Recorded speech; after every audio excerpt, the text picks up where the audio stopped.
ডাটার এমন লোভনীয় রেসিপি থাকলে সবাই এক তরকারিতে আঙ্গুল চেটে পুটে খেয়ে উঠবে। লোভনীয় স্বাদে ডাটা রান্না করার জন্য আমি এখানে কিছু ডাটাকে টুকরো করে কেটে ধুয়ে পরিষ্কার করে নিয়েছি। আর এই রান্নায় মোটা টাইপের যে ডাটাগুলো পাওয়া যায় সেগুলো ব্যবহার করার চেষ্টা করবেন। ডাটা রান্না করার জন্য চুলায় প্যানে দিয়ে দিচ্ছি পরিমাণ মতো তেল। তেলটা একটু গরম হয়ে আসলে আমি এর মধ্যে দিয়ে দিচ্ছি কিছু আস্ত গরম মশলা। আমি দিচ্ছি 2টা এলাচ, 2 টুকরা দারচিনি ও একটা তেজপাতা। দিয়ে দিচ্ছি এখানে কিছু পেঁয়াজ কুচি। এখন এগুলোকে একটু ভেজে নিব। ভেজে নিয়ে আমি এর মধ্যে দিয়ে দিচ্ছি স্বাদ মতো লবণ। এখন দিয়ে দিচ্ছি 3-4 চামচ পরিমাণ আদা ও রসুন বাটা। এখন আদা রসুন বাটাটাকে ভালো করে কষিয়ে নিব যাতে করে মশলার কাঁচা গন্ধটা চলে যায়। আদা রসুন বাটাটাকে ভালো করে কষিয়ে নিয়ে আমি এখানে দিয়ে দিচ্ছি হলুদের গুঁড়া, দিচ্ছি স্বাদ মতো লাল মরিচের গুঁড়া। এরপর এখানে দিয়ে দিচ্ছি 2 চা চামচ পরিমাণ জিরার গুঁড়া ও 1 চা চামচ পরিমাণ ধনিয়ার গুঁড়া। দিয়ে মশলাটাকে খুব ভালো করে কষিয়ে নিব। মশলাটাকে ভালো করে কষানো হয়ে গেলে আমি এখানে দিয়ে দিচ্ছি ধুয়ে পরিষ্কার করে নেওয়া হাফ কেজি পরিমাণ খাসির মাংস। আপনারা চাইলে এখানে খাসির মাংসের পরিবর্তে অন্য যে কোনো মাংস দিয়েও রান্নাটা করে নিতে পারবেন। এখন খাসির মাংসটাকে মশলার সঙ্গে ভালো করে কিছুক্ষণ কষিয়ে নিব।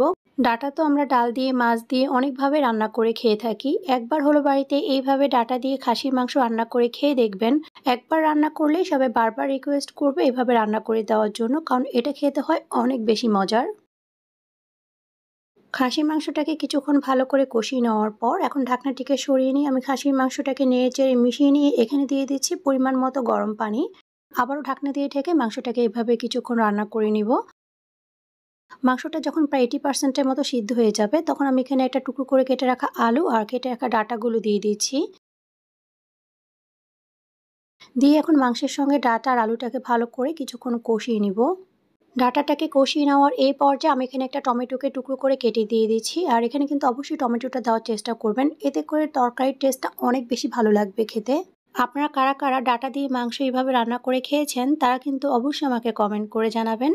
টমেটোটাকে দেওয়ার পর এখন সবকিছুকে আবারও একসঙ্গে ভালো করে নেড়েচেড়ে মিশিয়ে নিয়ে আরও কিছুক্ষণের জন্য এটাকে কষিয়ে নিব।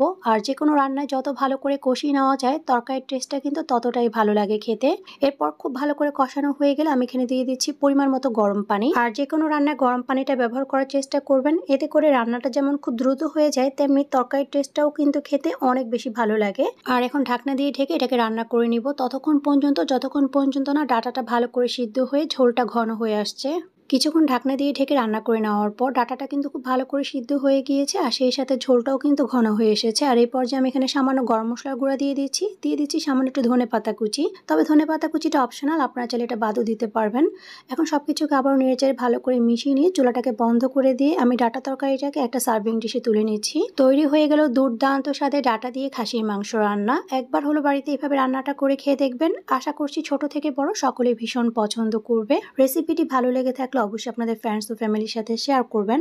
আর এরকম আর অনেক সহজ ও মজার রান্না দেখার জন্য অবশ্যই পেজ ও চ্যানেলটিকে ফলো দিয়ে সাথেই থাকবেন।